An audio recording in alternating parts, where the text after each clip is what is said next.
पहलगाम हमले को आज 30 दिन पूरे हो गए हैं और उसी पर लगातार बड़ी कवरेज एबीपी न्यूज पर आप देख रहे हैं। अब से थोड़ी देर पहले पीएम मोदी ने पाकिस्तान को याद दिलाया है कि जो सिंदूर मिटाने निकले थे उन्हें कैसे भारत ने मिट्टी में मिला दिया। कतरे कतरे का हिसाब हमने चुकाया है। 22 फरवरी को पहलगाम हमले में 26 परिवारों ने अपनों को खोया था। 22 अप्रैल को पहलगाम हमले में 26 परिवारों ने अपनों को खोया था। जिन्होंने शहादत दी वो वापस तो नहीं आ सकते, लेकिन उनकी शहादत का बदला हिंदुस्तान ने ले लिया है। इसीलिए आज प्रधानमंत्री नरेंद्र मोदी ने कहा कि दुनिया ने और देश के दुश्मनों ने भी देख लिया कि जब सिंदूर बारूद बन जाता है तो उसका नतीजा क्या होता है। जिन माताओं और बहनों का सिंदूर आतंकवादियों ने छीना, उन्हें जवाब मिला और करारा जवाब मिला। आज पहलगाम हमले के 30 दिन के बाद भी पूरा देश ये कह रहा है कि जिन्होंने पहलगाम में अपना बलिदान दिया, उनके परिवार के साथ पूरा हिंदुस्तान खड़ा है। सिंदूर की सौगंध इस कार्यक्रम का नाम इसीलिए हमने दिया है क्योंकि बहुत सारे ऐसे चेहरे जिनके चेहरे का नूर छीनने का काम आतंकवादियों की ओर से किया गया। आतंकवादियों के हमले में कानपुर के निवासी शुभम द्विवेदी भी शहीद हुए थे। शुभम की पत्नी ऐशन्या इस वक्त हमारे साथ जुड़ चुकी हैं। आज जब 1 महीने होने जा रहे हैं, ऐशन्या, ऐसे में आपसे ये सीधा सवाल है, अब तक की जो भी कार्रवाई पाकिस्तान के खिलाफ भारत की ओर से की गई है, क्या आप उससे संतुष्ट हैं?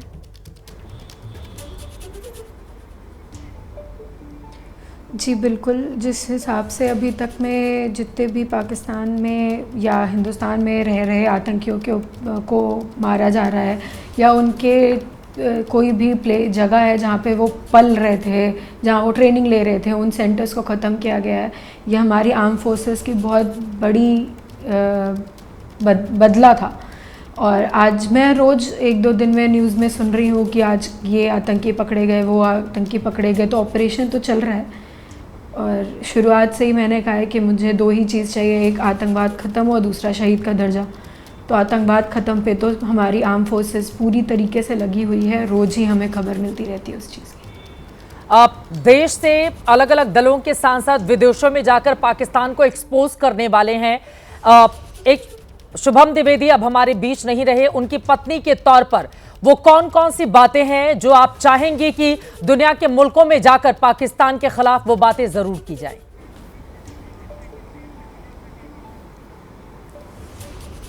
मैं सबसे पहली चीज़ तो आज पूरे देश क्या पूरे दुनिया के हर इंसान को एक हो जाना चाहिए आतंक को ख़त्म करने के लिए।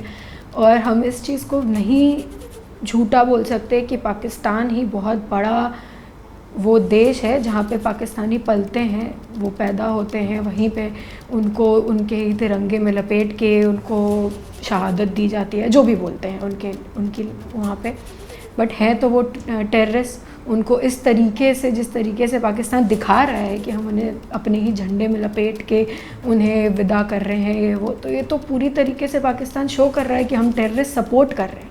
पूरे देश, पूरी दुनिया को इस समय एक हो के इस चीज़ पे लड़ना चाहिए कि जिस तरीके से पाकिस्तान टेररिस्ट को सपोर्ट कर रहा है, हमें पाकिस्तान बायकॉट करना चाहिए। बिल्कुल, ये बड़ी बात है। दूसरा जी, इसके लिए भी मैं पूरे देश से एक और बहुत बड़ी अपील शुरू से कर रही हूँ कि वो 26 लोग जो वहाँ मारे गए वो एक तरीके से गुमनामी की मौत में ना जाएं, इसलिए मैं उनके लिए शहीद और अमर का दर्जा मांग रही हूँ। मुझे इसका बहुत बड़ा रीज़न ये है कि जैसे हिंदू बोल के हमें हिंदू की वजह से मारा गया, बाहर जाने से इंसान डर रहा है और कोई भी युवा आजकल उठ के खड़े होने से डरेगा कि हम शायद बाहर जाएं, हमें आतंकी हमला हो जाए और हम मर जाएं तो हमारे को कुछ भी मिलेगा नहीं, हम सिर्फ मर जाएंगे, हम गुमनाम रह जाएंगे। तो इसलिए इसके लिए मेरी बहुत बड़ी अपील है शुभम के लिए और जितने भी लोग, शायद वहाँ 26 लोग जितने मारे गए, सबके लिए कि उनको शहीद का दर्जा दीजिए। एक तमाचा आप मारिए आतंकवाद को कि आप हमारे लोगों को, जो नागरिकों को मार रहे हैं, वो हमारे लिए सिर्फ एक गुमनामी में मरने वाले लोग नहीं हैं, वो हमारे ऐसे लोग हैं जिन्हें हम अमर करेंगे, जिन्हें हम शहीद करेंगे, जिन्हें हम एक रिकॉग्निशन एक बड़े लेवल पे जाके बैठाएंगे कि हाँ, कल को दूसरा इंसान खड़े होके बोले कि मैं हिंदू हूँ, मैं बाहर निकलूँगा। ये बड़ी बात आपकी ओर से कही जा रही है। अब से थोड़ी देर पहले ऐशन्या, प्रधानमंत्री नरेंद्र मोदी की ओर से कहा गया कि दुनिया ने और देश के दुश्मनों ने देख लिया कि जब सिंदूर बारूद बन जाता है तो फिर उसका नतीजा क्या होता है। जो सिंदूर मिटाने निकले थे उन्हें मिट्टी में मिलाया गया है। जो हिंदुस्तान का लहू बहाते थे आज कतरे कतरे का हिसाब चुकाया गया है। शुभम द्विवेदी की पत्नी होने के नाते ये 1 महीने कैसे गुजरे आपके लिए? यकीनन उसको शब्दों में बांधना बहुत मुश्किल है, लेकिन फिर भी पूरा देश इस वक्त आपको सुन रहा है। वो तमाम यादें जिसको संजोकर आप अपनी जिंदगी में आगे बढ़ने की कोशिश कर रही होंगी, लेकिन 22 अप्रैल, क्योंकि 1 महीने पहले का ही वो वाकया जब आप लोग हंसते खेलते घूमने के लिए परिवार के साथ वहां पर पहुंचे हुए थे पहलगाम, और उसके बाद आतंकवादियों ने इस वारदात को अंजाम दिया। ये 1 महीने कितने दर्दनाक रहे?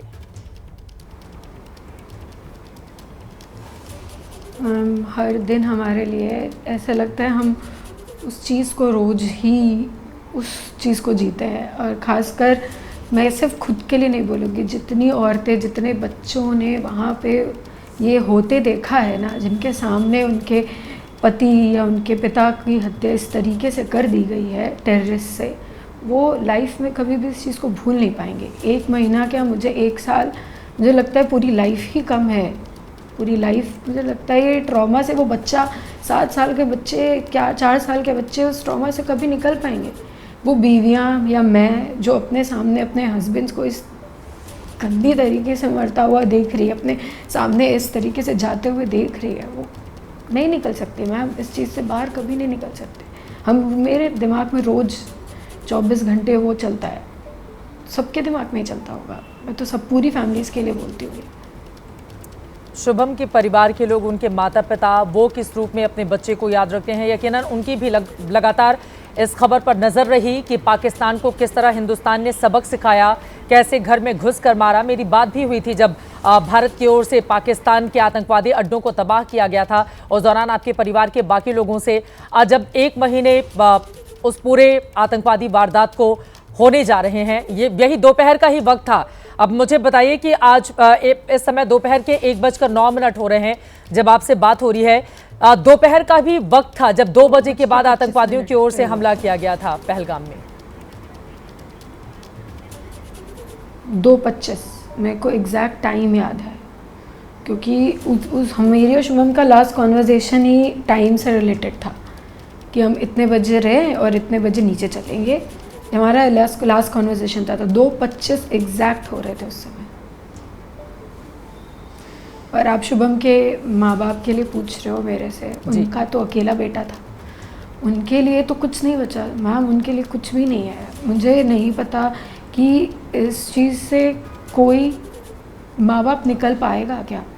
कोई माँ जो इस चीज़ को, जिसको पता है कि उसका बेटा उसके पास नहीं वापस आने वाला, वो माँ कैसे रहेगी, मुझे नहीं पता। वो मम्मी बेड से नहीं उठती है, मम्मी बात नहीं करती हैं ज़्यादा, उनसे हम लोग ज़बरदस्ती बात करते हैं, मम्मी बैठो हमारे पास, मम्मी बैठ के हमसे बात करो। वो बोलती भी नहीं, वो बात ही नहीं करती। जिसका इकलौता बेटा इस तरह से मारा जाए, उस माँ के ऊपर क्या गुजर रही होगी, उसको शब्दों में बांधना भी काफ़ी ज़्यादा मुश्किल होता है।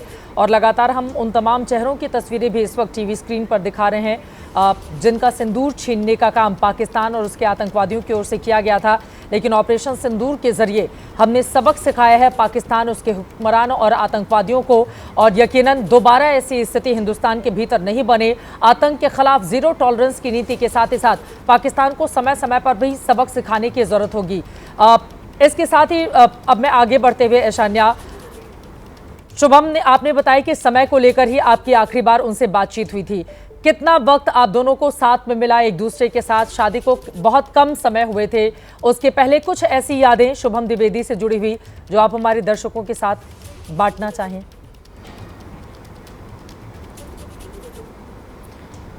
2 महीने शादी को हुए थे हमें। 12 फरवरी को हमारी शादी हुई थी और 13 अक्टूबर को हमारा रोका हुआ था। तो ऐसे टेक्निकली हम लोग को 6 महीने कुछ दिन हुए थे। तो मुझे ये याद है जो मेरे साथ अब पूरी लाइफ रहने वाली है। शुभम बहुत खुश रहने वाला इंसान था, उसने मुझे हमेशा खुश रखा है। इवन मैं 1 दिन पहले का कॉन्वर्जेशन मेरा और शुभम का बताती हूँ। हमारी छोटी सी बात पे नोकझोंक हुई थी, तो मैं रो रही थी, तो मेरे पास आके मुझसे कहता है कि मैं तेरे को अब कभी लाइफ में रोने नहीं दूंगा, एंड मैं वो वजह नहीं बनूंगा जिसकी वजह से तुम्हें रोना पड़े। 1 दिन पहले का कॉन्वर्जेशन था। बहुत मुश्किल होता है इन जज्बातों को शब्दों में बांध कर इस तरह से लोगों के सामने रख पाना। और आपके ऊपर क्या बीत रही होगी, एक महीने पहले की ही बात है, जिंदगी किस तरह से बदल जाती है ये आपके चेहरे से भी हम देख और समझ सकते हैं और आपकी बातों से भी ये हम जान सकते हैं। शुभम जहां भी रहें, ईश्वर उन्हें शांति दें, उन्हें तमाम खुशियां दें और परिवार को ये जो दुख है जो बीते एक महीने में आप झेल रहे हैं, सह रहे हैं, बर्दाश्त कर रहे हैं, उसको सहने की शक्ति दें। ऐशन्या, आगे बढ़ते हुए अब पाकिस्तान को सबक सिखाया जा रहा है, लेकिन देश के भीतर भी अब आप लोगों की लगातार इस खबर पर नजर होगी कि एक अलग तरह की राजनीति चल रही है। विपक्षी दलों की ओर से सवाल पूछे जा रहे हैं कि जिन 4 आतंकवादियों ने हमले को अंजाम दिया, अब तक वो क्यों नहीं मार गिराए गए। इसी के साथ ही जो विपक्षी दलों के सांसद भेजे गए हैं उन पर भी ये सवाल पूछे जा रहे हैं कि कुछ सांसदों को पिक एंड चूज किया है भारतीय जनता पार्टी की ओर से, और प्रधानमंत्री नरेंद्र मोदी के अलग अलग बयान भी आपने देख लिए हैं। अब आपको देश के भीतर ये जो सियासत होती है वो क्या समझ में आती है? पाकिस्तान के मुद्दे पर क्या इस तरह की सियासत होनी चाहिए या हमारे नेताओं को कुछ सीख देंगी आप? मैं पहले भी पॉलिटिक्स में नहीं इन्वॉल्व थी, मैं आज भी पॉलिटिक्स पे कुछ नहीं बोलना चाहती हूँ। मेरी एक ही अपील है कि इस मुद्दे पे पूरे देश, पूरी दुनिया को एक होना चाहिए। हम अलग नहीं हैं, हम एक ही हैं। हमारी आर्म फोर्सेस किसी पॉलिटिकल पार्टी के लिए नहीं लड़ती है, वो हमारे देश के लिए लड़ती है। तो हमारे देश को एक होना चाहिए। इस समय में हमारी आर्म फोर्सेस का पूरा सपोर्ट करना चाहिए। सबसे ज़्यादा इम्पॉर्टेंट इस समय वो है। हमारी आर्मी जिस तरीके से लड़ रही है, जिस तरीके से वहाँ पे जो माएँ अपने बच्चों को भेज रही हैं लड़ने के लिए, उन माँओं के लिए सलूट है। उन बच्चों के लिए जो वहाँ जाके उनके बच्चे लड़ रहे हैं हमारे लिए, उनके लिए सलूट है। इसमें कुछ पॉलिटिकल नहीं होना चाहिए। दिस इज़ इंडिया, ये हिंदुस्तान का मैटर है। टीम इंडिया के तौर पर हिंदुस्तान के हर एक व्यक्ति की आवाज बुलंद होनी चाहिए और जब वो आवाज एक सुर से सुनाई नहीं देती है तो यकीनन तकलीफ होता है आप लोगों के लिए भी, जिन्होंने अपने बेहद करीबी, आपने तो अपने पति को ही खोया है, और उन लोगों के लिए भी जो एक देशवासी होने के नाते अगर शुभम से हम सब रिलेट अपने आप को कर पाएं तो वो हमारे देश के थे, हमारे देश के नागरिक, एक युवा नौजवान जिसको देश के लिए कुछ करना था, लेकिन आज वो हमारे बीच नहीं रहे, जिनकी यादों को लेकर हम आगे बढ़ रहे हैं। लेकिन प्रधानमंत्री नरेंद्र मोदी जब आगे बढ़ के ये कहते हैं कि अगर दोबारा से पाकिस्तान ने इस तरह की हिमाकत की तो पाई पाई का हिसाब चुकाया जाएगा, और वहीं दूसरी तरफ पाकिस्तान के अंदर हम देख रहे हैं कि वो टूटने की कगार पर है, बलूचिस्तान, सिंध।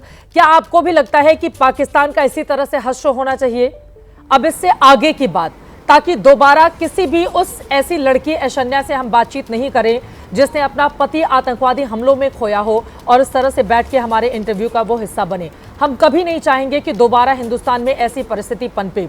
ऐसे में पाकिस्तान को, आतंकिस्तान को सबक सिखाने के लिए अब क्या क्या और किए जाने की जरूरत है? सबसे बड़ा मेरा ये है कि आप जितनी भी तरीके से, जिस भी तरीके से आप टेररिस्ट ख़त्म कर सकते हैं ख़त्म कर दीजिए, क्योंकि कल ये घटना दोबारा हुई, कल कोई और शुभम शहीद हुआ तो ये हमारे देश के लिए बहुत बड़ी हार होगी। तो इस समय तो सबसे जिस तरीके से हमारी आर्म फोर्सेस लड़ रही है, मैंने माननीय नरेंद्र मोदी जी का एक बात सुनी है कि उन्होंने आर्म फोर्सेस को खुली छूट दी है कि आप आतंकवाद ख़त्म करिए। तो इस समय का हमारा मुद्दा ये होना चाहिए कि आतंकवाद ख़त्म हो और ऐसी स्थिति दूसरी ना हो और कोई शुभम शहीद ना हो, फिर से दोबारा कोई परिवार ऐसे ना रोए। तो आतंकवादी ख़त्म होने चाहिए, वो चाहे हमारे देश में हो, चाहे पाकिस्तान में हो, चाहे दुनिया के किसी भी कोने में हो। और हम इस चीज़ को नहीं झुठला सकते कि पाकिस्तान आतंकवादी का बहुत बड़ा सपोर्टर है, आतंकवाद का बहुत बड़ा सपोर्टर है। वो आतंकवाद को पालता है, पोसता है और फिर भारत के खिलाफ दहशतगर्दी के लिए इस्तेमाल करता है। ऐशन्या, आपके सिंदूर को हिंदुस्तान अब वापस तो नहीं ला सकता, लेकिन हमने अपने कार्यक्रम का नाम सिंदूर की सौगंध दिया है और हिंदुस्तान का ये संकल्प भी है कि जब तक जो 26 लोग हमारे मारे गए उनके एक एक खून का बदला हिंदुस्तान, हमारी सेना, सरकार पूरी तरह से पाकिस्तान से नहीं ले लेती, हिसाब बराबर नहीं कर लेती, उन आतंकवादियों को चुन चुन कर उनके अंजाम तक नहीं पहुंचा देती, तब तक कोई शांत नहीं बैठेगा। बहुत धन्यवाद एबीपी न्यूज से जुड़ने के लिए। और आज 1 महीने हैं आपके लिए, यकीनन ये बहुत भावुकता का दिन।